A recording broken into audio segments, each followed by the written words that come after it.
so many people seem like narcissists, but sometimes just a lot of them are having narcissistic behaviors, and society overall or social media have really normalized that behavior.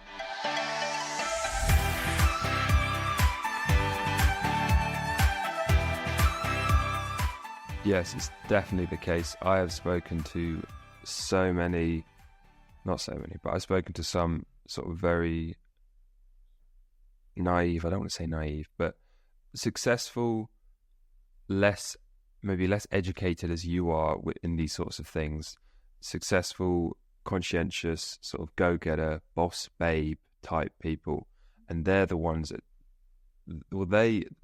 I think that the idea of equality is an interesting one, because women will say they want equality, but then when it comes to relationships, they actually don't want equality. They're looking for a considerate, not considerable, what's the word? They're looking for a considered amount of inequity with regards to, I think it's got something to do with trait agreeableness. So there's a personality trait agreeableness, which is how compassionate and how polite you are.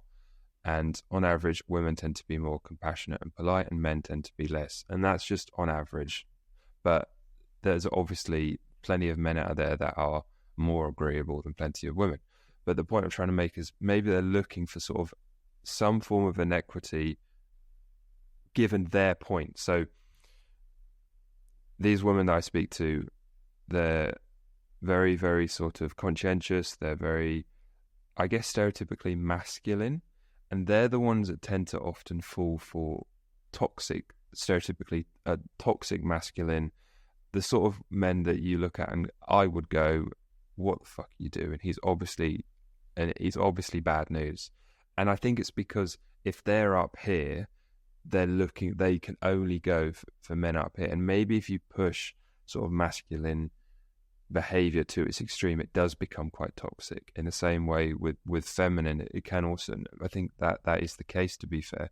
Yeah. So I think part of the reason why we have so many, I'm sure you get women coming to you saying, I keep going for the wrong type of guys, I don't know what to do about it, is partly because obviously the gender rolling was wrong, but it regulated people in the sense that it didn't mean that women were looking for characteristics that were going to, in the long run, possibly be damaging to themselves and the sense of the cohesion of the relationship. But it meant that I don't know, the inequity was it was calibrated in a way that was maybe less detrimental to them. And obviously, I think the key word here is sort of naivety and maybe not immaturity. That's a bit harsh, but you could be honest if that's how you perceive it. Well, I think it is. So going back to when we were talking about promiscuity, the thing I genuinely think that your degree of narcissism is a direct indicator of your degree of your capacity to be promiscuous. So I think this idea of promoting promiscuity is so damaging because you're effectively promoting narcissistic behavior, and it's on the case of women and men. So maybe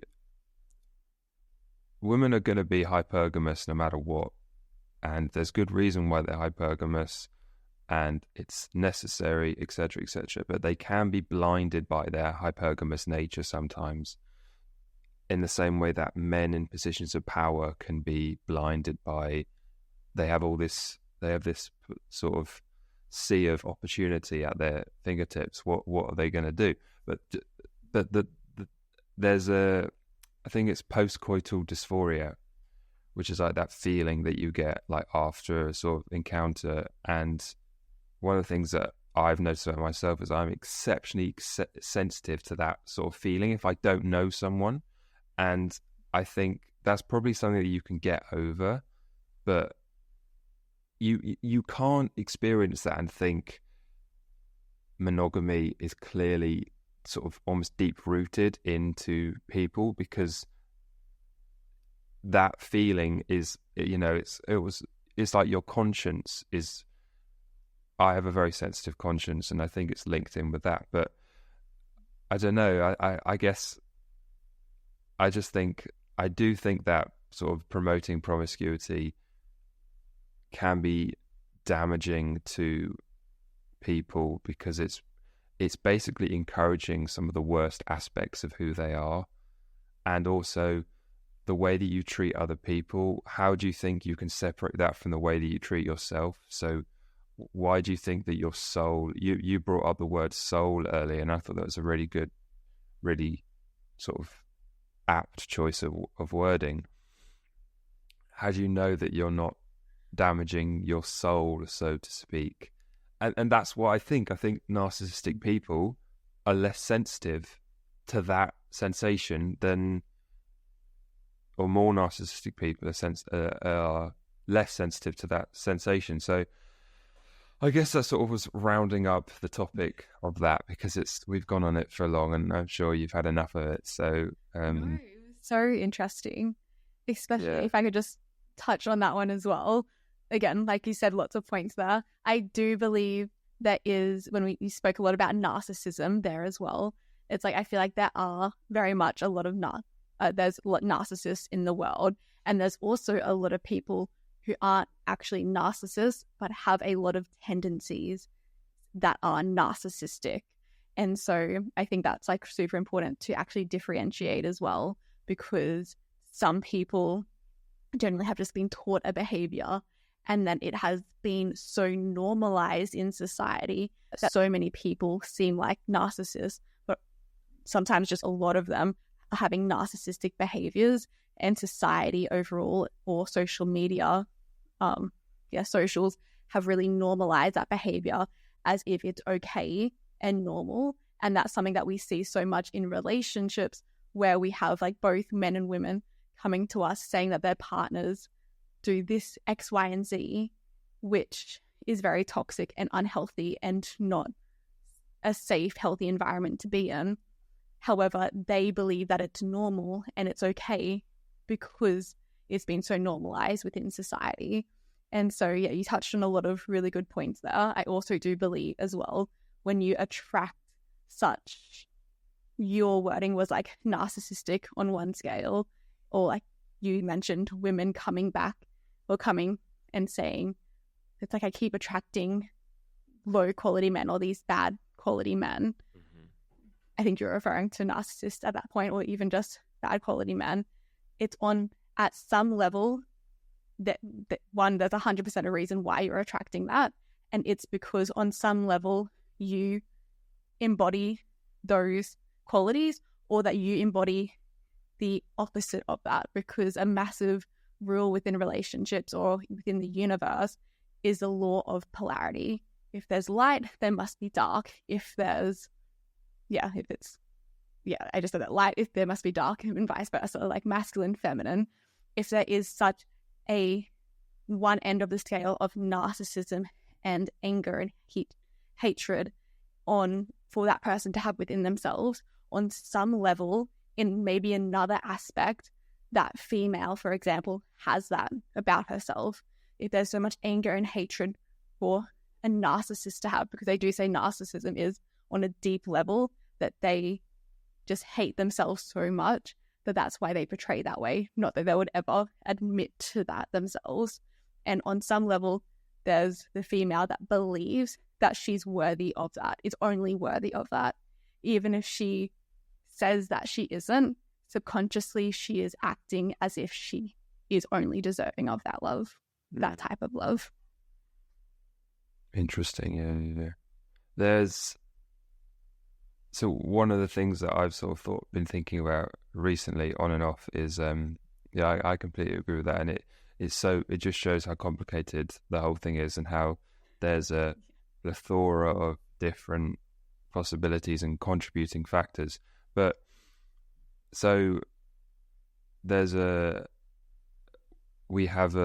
England we've got like a channel called Channel 5, and after they show Home and Away and Neighbours, which obviously you know, every day once they finished showing those shows, they show basically these sort of targeted at housewives fundamentally, because they've just watched Home and Away and Neighbours, and I've watched my mum basically watch these films my entire life growing up on and off, and she just watches them. She doesn't like actively watch them, but she just has them on in the background. And they've always got the exact same story. Like literally, there's two narratives, and that's it. And I think that they're the core almost. So they're almost possibly the core female narratives in the same, or not female, but feminine narratives, with a sort of speaking from an energetic, or whatever the word is, metaphysical point of view. In the same way that you could say that the core masculine narrative might be the hero's journey. Something like that. They're interwoven, but that is kind of the masculine narrative is to turn chaos into order, so the hero's journey is to go out, conquer the dragon, get the gold, bring it back to society. It's create chaos, create order out of chaos, and maybe the female narrative is kind of the opposite. It's, well, what is it? It might be to take flawed order, disintegrate it back into chaos, to then maybe the female narrative becomes before the masculine narrative, because that's what the flood is. Either way, getting back to these films, right? There's basically two narratives, two plots. One is that there's young, innocent, unassuming, attractive woman meets evidently dark tetrad man who she kind of falls for, and then ends up in some sort of predicament at the end that she's got to get herself out of. And sometimes it ends well, and sometimes it doesn't. It's kind of like the Beauty and the Beast story. And anyway, I get that it's romance novels, it's 50 Shades of Grey, it's all this. It's core, it's the. Yes, I get it. But the bit that I find more interesting is when sometimes there's like an evil woman, and I always thought that's interesting. What are these films sort of trying to explain that the same always starts with the sort of the young textbook sort of stereotypically feminine protagonist character, but she encounters some sort of dark, sadistic woman who she's got to have it climaxes in some sort of encounter. And what I think that is now is I think that is the female necessity to integrate the toxic aspect of their personality. And I think maybe one of the reasons why a lot of young women get into awful relationships is because the toxic aspect of them, which hasn't been successfully integrated yet into their personality, is yearning for that sort of toxic masculine part of them, in the same way that I was using the Sleeping Beauty metaphor earlier. What do you think about that? Do you think there's some sort of weight to that? Yeah, I think what you were saying was spot on. Like, that makes so much sense. And exactly, like, as you were talking, I'm like, okay, well, that's like her shadow side. And then that's literally what you said. Yes. It's her, like, the reason they'd bring it in is because this is also what happens in life as well. It's like people come into your life, like I was saying before, to mirror back to you the parts that you don't want to see. Yeah. And all it is just showing you that you are needing to integrate those parts of yourself. Because I remember when I was younger, I think I was like 20, and I had a mentor at the time saying, like, Mia, you're a nice person, but you're also a bitch. You're like, you can be nice, you're kind, but you're also really mean. And then I remember hearing that, and I identified myself as, I'm a nice girl, I'm a kind girl. It's like, I'm not this, and this. Like, I would never assume that I'm that. And it's so crazy that, like, my mentor was telling me that. And now that I'm wiser, I can actually see it's like, oh, that was always a part of me as well. It's like, we are all, there's good and bad in all of us. However, when we don't acknowledge that we have those parts inside of us, we're pushing it so far down. And so I feel like you were completely spot on with that assumption. Yeah, no, exactly. It's about the integration, yeah, and that's how people are drawn maybe towards people that they shouldn't be. And it's slightly more complicated for women because, like, I've sort of reached a conclusion where I'm like, oh, I understand why women date men that are clearly oppressive or controlling or sort of dictatorial, because it's all linked in with protection and safety. And that is fundamentally a woman's number one concern, I think, in life. Their protection and the protection of their children. I think that's what security and safety. So I really think that when you look at sort of the modern world, women are motivated from a career perspective, not necessarily they're motivated by money because money breeds security and safety. Whereas I actually don't think men are motivated by money for the same reason. I think men are motivated by money because it brings control or power, and it brings access to women. So I think we actually have different motivations, fundamental motivations, sort of accumulating in the same way. And you could definitely make the argument that maybe that makes women less prone to corruption and things like that. Although I haven't actually seen that in my own personal life. I've seen just as many sort of women that are rule with an iron fist, so to speak, as there are men. But I wonder if, obviously you're never going to prove that, or you can't prove anything, I suppose, but you're never going to create, it's just a hypothesis that you're not going to be able to work on very hard. But I wonder if maybe there's something in that, and yeah, but who knows? Yeah, I feel like everything you're saying is very spot on and exactly what I would say as well. It really is. It's like women are wanting security because it's like everything you were saying is like it's so primal when you go back to it. Yeah. It's like, yes, in this world, it's like women can have the job and have all the security and make their own money and have that safety and abundance. But it's like when you meet a man that also has that. For example, I used to act very much out of my masculine energy, thinking that I was all feminine and light.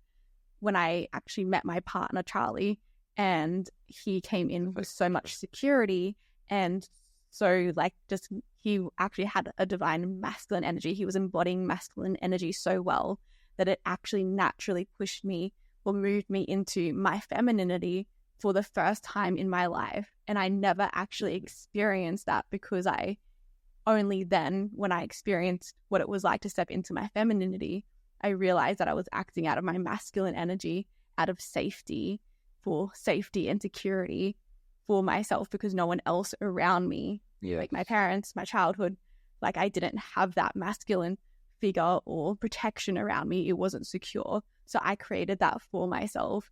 And the moment that you meet a man that has that security, it's so interesting that a woman will naturally go into her femininity. So that is something like you definitely are on spot on with that. And it is such a primal thing, and it's such a historical thing that it's such a natural embodiment for a woman to move more into the feminine, and more natural for a man to move into his masculine when they do meet their divine counterpart, I would say. And so when you link money into it as well, it's like overall we're just wanting security, and what that for women, security comes from having a man that can provide that, or having the job herself to have it. And then I think you were spot on with saying that men get it because it's more power, more control, as well as they get more access to more access to a lot of different things with money with that as well. Yeah, exactly. Yeah.